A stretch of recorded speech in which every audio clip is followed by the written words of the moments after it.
Après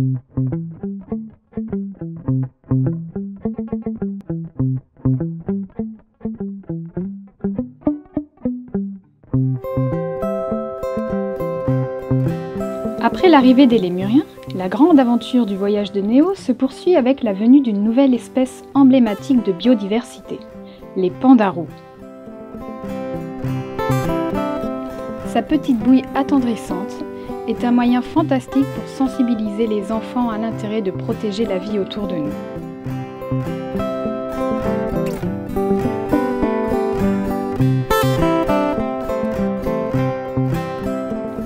Le parc animalier de Sainte-Croix met un point d'honneur à la sauvegarde et la protection animale.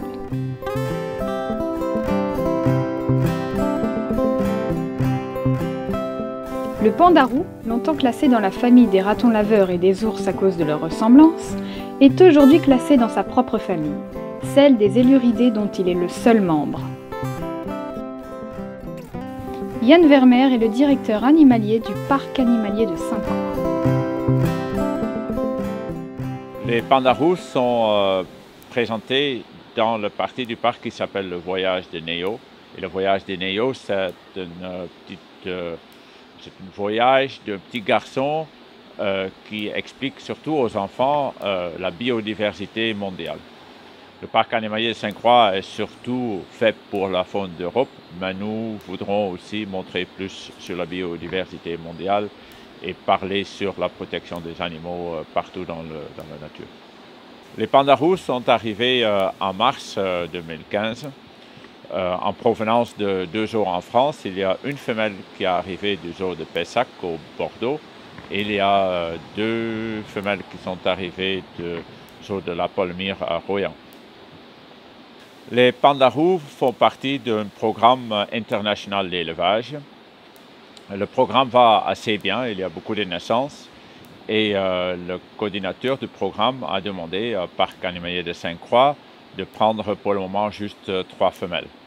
Ce sont 3 jeunes femelles, encore un peu jeunes pour faire de la reproduction et on veut d'abord avoir d'expérience avec l'espèce. Nous avons décidé de prendre juste les 3 femelles et dans l'avenir, nous allons probablement avoir un couple reproducteur pour faire aussi la reproduction ici dans le parc. Le sentier de voyage des Néo, c'est un sentier avec plusieurs espèces exotiques. Nous avons par exemple des lémuriens qu'on trouve d'habitude dans la nature au Madagascar.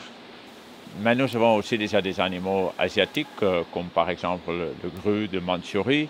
Les pandarous vivent dans les forêts d'Himalaya, très haut dans les montagnes, où il peut faire très très froid. C'est pourquoi nous avons décidé de faire ici un enclos aussi dans la forêt, comme chez eux à l'Himalaya, où il y a beaucoup de l'ombre, parce que le froid pendant l'hiver, ce n'est pas vraiment un problème pour ces animaux, mais c'est plutôt la chaleur de l'été. Ici, ça, ce n'est pas un problème. Nous avons créé un espace qui est assez frais. Il y a du vent qui passe, il y a de l'ombre et il y a un peu de l'eau qui coule et ça va rafraîchir aussi un peu leur environnement.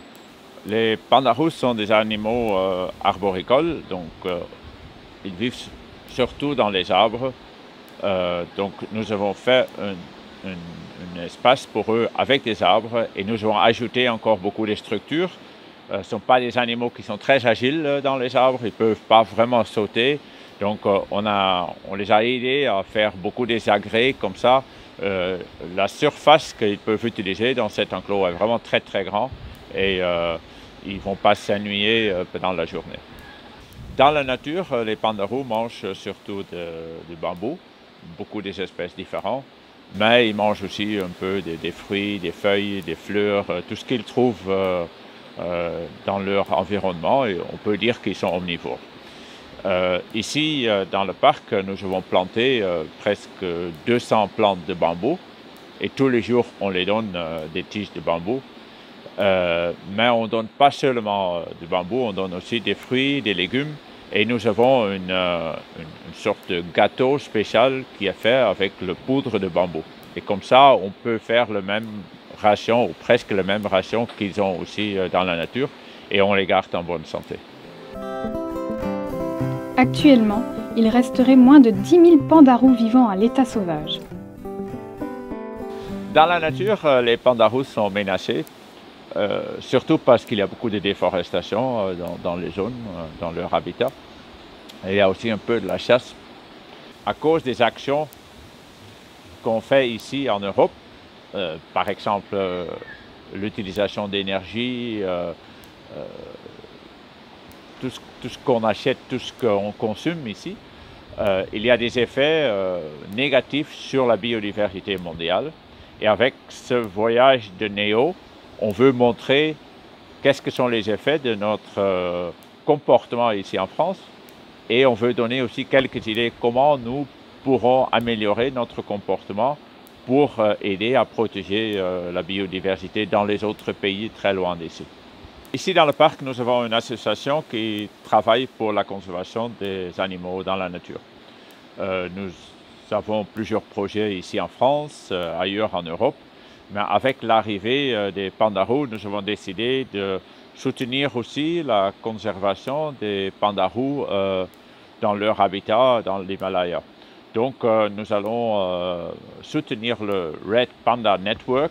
C'est une association locale qui est soutenue par beaucoup des zoos partout dans le monde et qui travaille au Népal pour la protection des pandas, mais aussi pour aider les gens qui vivent dans le même habitat que le pandarou.